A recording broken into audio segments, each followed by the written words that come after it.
Hi, let's see a few iOS 16 updates you might like to use or see. Lock screen time is now large. Notifications are on the bottom of the screen.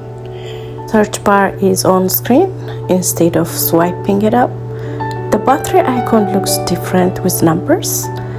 And if you press the object, you will be able to copy it, and you can also send it as a sticker message.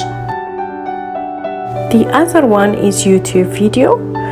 So while you are opening and playing a video, you can also play another video by clicking on the hour on the right bottom corner of the video.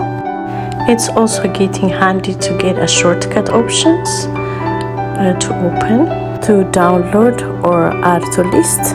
The other great change is on your books. You have a lot of themes and setting options. Finally, your albums, hidden and recently deleted photos are locked. You have to unlock it with your Face ID or password. Till next video, bye.